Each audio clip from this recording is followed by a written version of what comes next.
Kemarin sudah kita pelajari perang Uhud dari berbagai sumber dan sudah kita tinjau langsung ke lokasi beberapa kali. Sekarang saatnya untuk bercerita. Senjanya bagus banget. Wa ahsanu minka lam tara qattu 'aini wa ajmalu minka lam talidin nisa'u.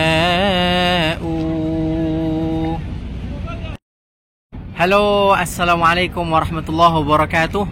Sore ini kita ada di area perang Uhud. Insya Allah kita akan belajar tentang perang Uhud langsung dari tempatnya. Yuk kita ikutin.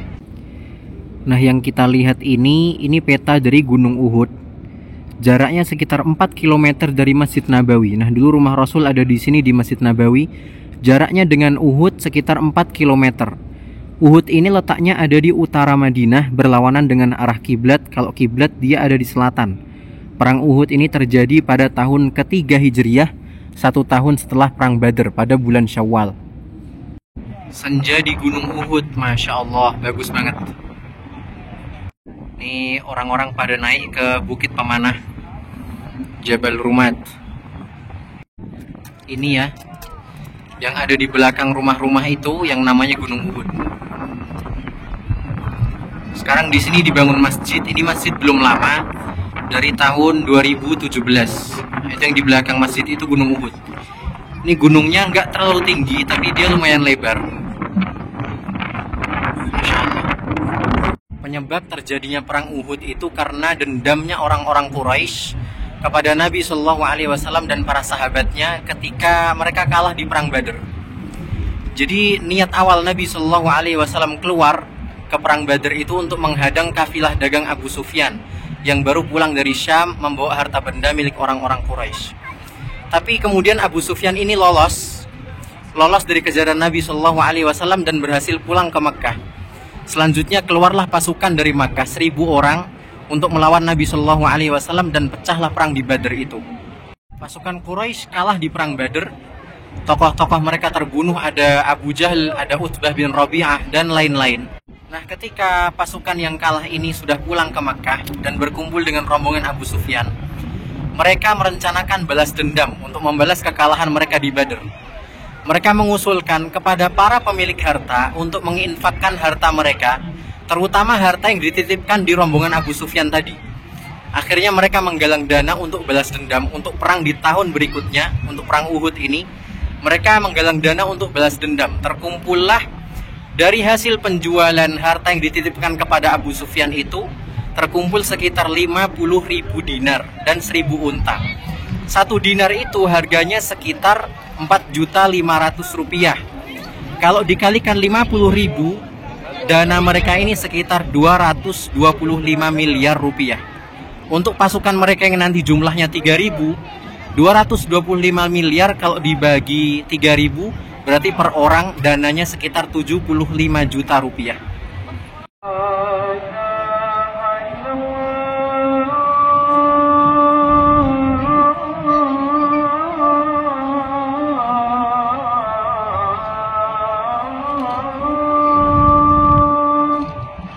Kita coba masuk ke Masjid Sayyid Syuhada. Wah, Masya Allah, bagus. Ini karpetnya empuk banget.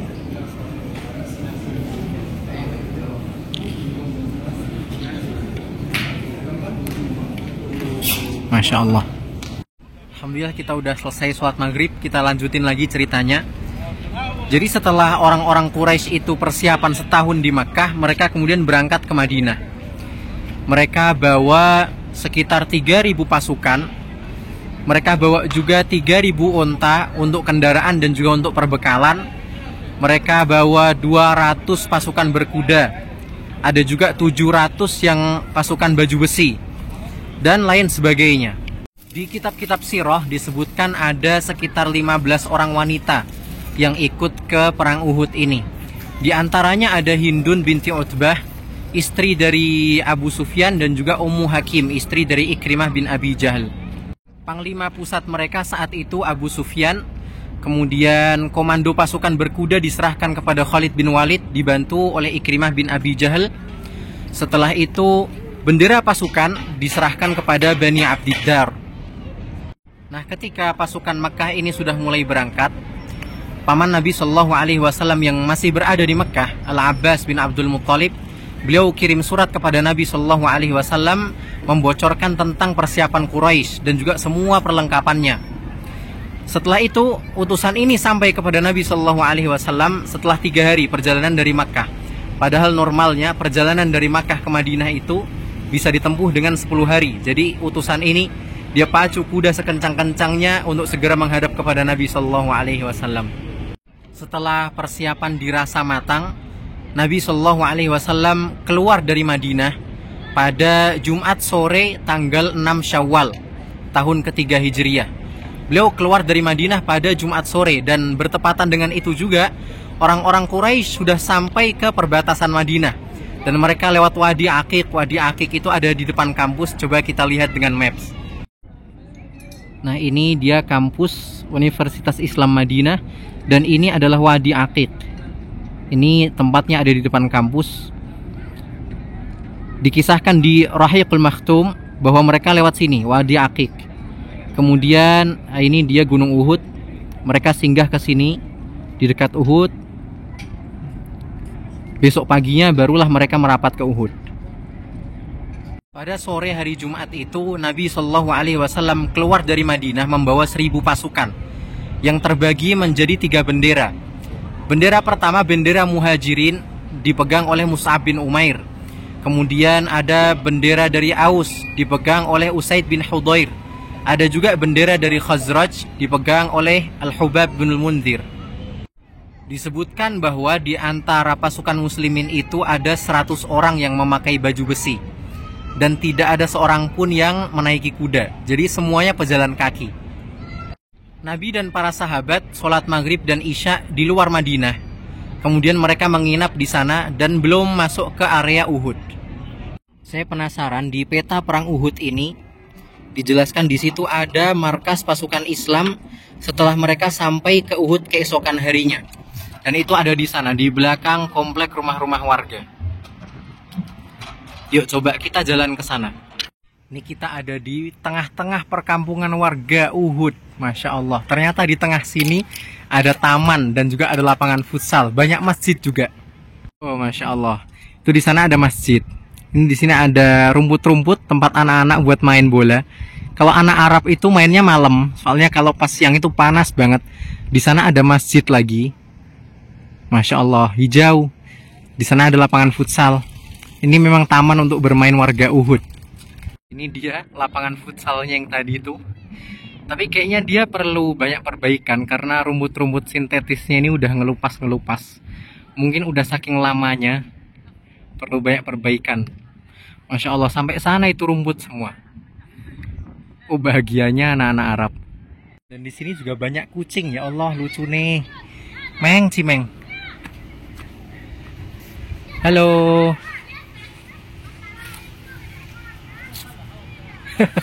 Kucing Arab. Kucing Uhud.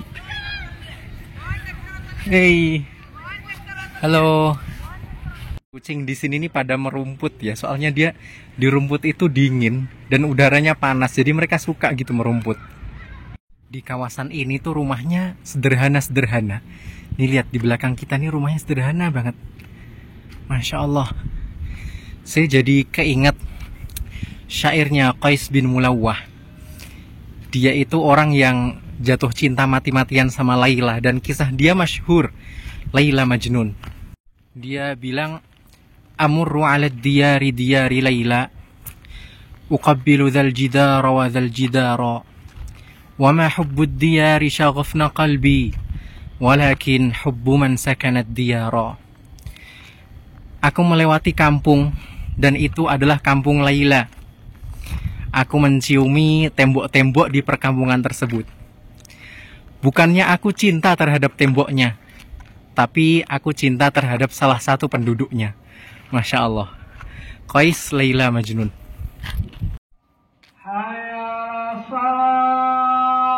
Masya Allah, udah azan. Azan Isya.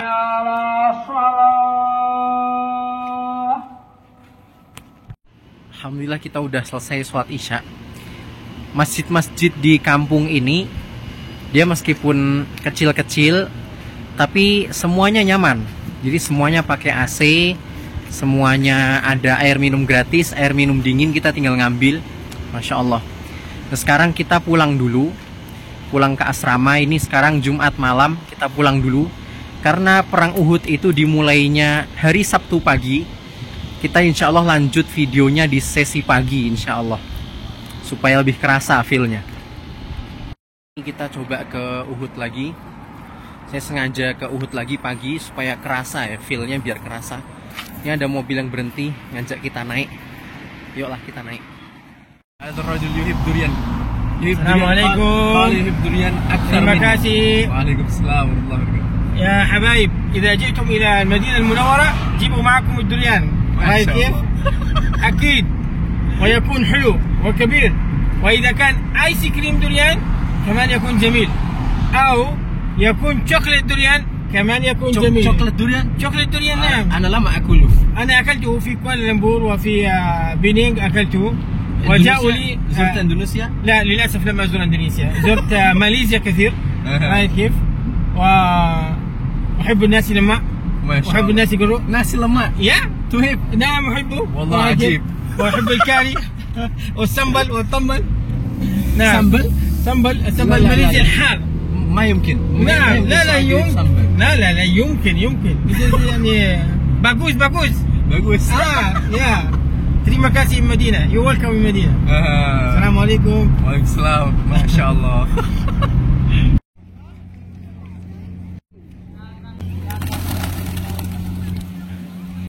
Kita sudah sampai di Uhud pagi-pagi. Di belakang kita ada bukitnya pemanah. Ini orang-orang pada naik. Nah, di pagi-pagi seperti ini, Abdullah bin Ubay bin Salul, pimpinan orang munafik itu membelot. Sebelumnya nggak ada yang tahu kalau dia itu orang munafik. Tapi ketika pagi-pagi seperti ini, dia membelot membawa 300 pasukan Islam. Pembelotan ini dilihat juga oleh orang-orang Quraisy. Jadi Abdullah bin Ubay itu membelot ketika pasukan itu sudah bisa saling melihat. Waktu itu beliau belum sampai sini, masih di jalan. Beliau belum sampai sini. Ketika di jalan, Abdullah bin Ubay ini membelot, dilihat juga oleh orang Quraisy. Dia sengaja membelot di pagi hari supaya orang-orang Islam itu jatuh mentalnya dan orang-orang Quraisy semakin berani, sehingga nanti orang-orang Quraisy bisa memusnahkan Nabi SAW dan para sahabat, dan pada akhirnya Abdullah bin Ubay bin Salul bisa menguasai Madinah.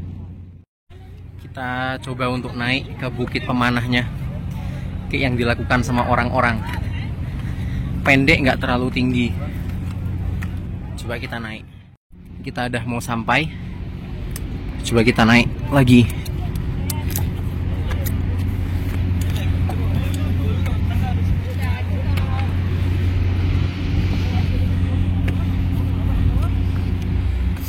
Nah, ini dia puncak dari bukit pemanah. Sekarang dia namanya Jabal Rumat. Kalau diartikan ke bahasa Indonesia, Bukit Pemanah. Wah, ada orang jualan juga. Itu Madinah ada di sana, Madinah.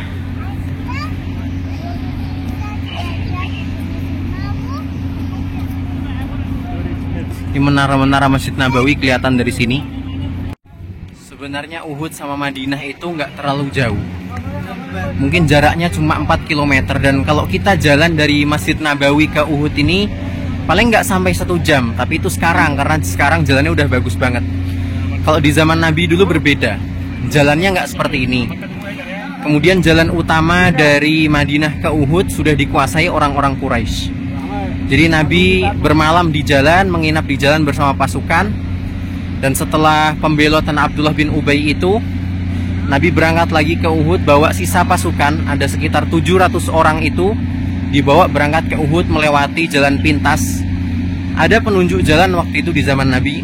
Kita lewat jalan pintas, ngelewatin pohon-pohon kurma, kebun-kebun kurma. Dan ada kebun kurma itu juga yang punya orang munafik. Sampai dikisahkan orang munafik yang punya kebun ini nggak terima Nabi lewat situ. Dia ambil pasir, ambil tanah, dilempar-lempar ke kaum muslimin. Nah, di sana ini tempat markasnya pasukan Islam yang di perumahan-perumahan warga. Coba kita zoom. Nah, beliau menjadikan gunung ini sebagai pelindung dari belakang. Pasukan Quraisy Dia ada di sini.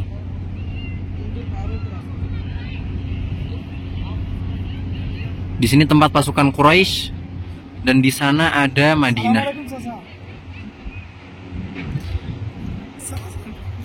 Ini di belakang kita markasnya pasukan Quraisy.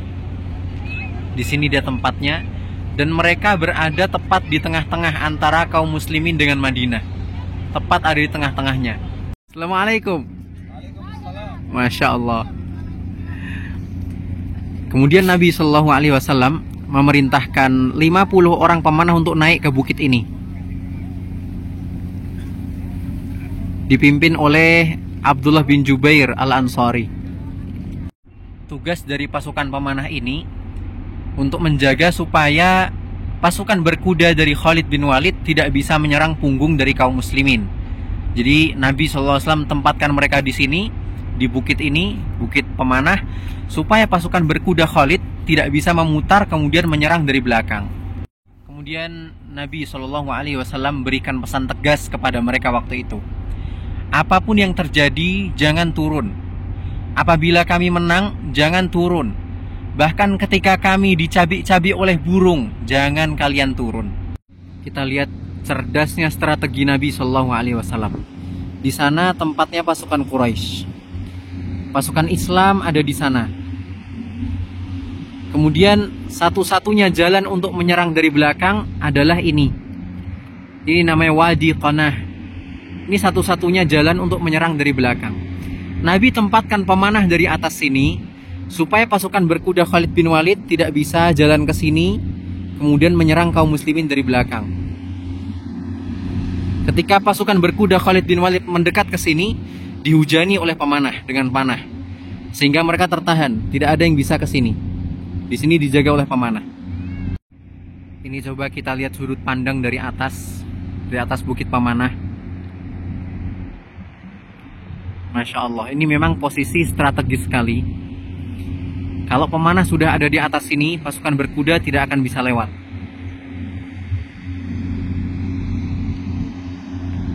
Masya Allah, cerdasnya Nabi SAW. Setelah itu Nabi SAW merapikan barisan para sahabatnya. Sayap kanan dipegang oleh Al-Mundhir bin Amr, kemudian sayap kiri dipegang oleh Az-Zubair bin Al-Awwam dan juga Al-Miqdad bin Al-Aswad.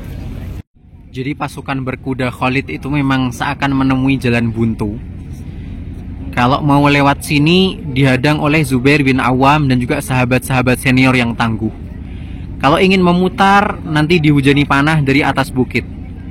Jadi pasukan berkuda Khalid bin Walid tidak bisa bergerak banyak karena mereka di sisi sini dihadang oleh Zubair bin Awam, dari sana dihujani panah. Cerdasnya Nabi SAW.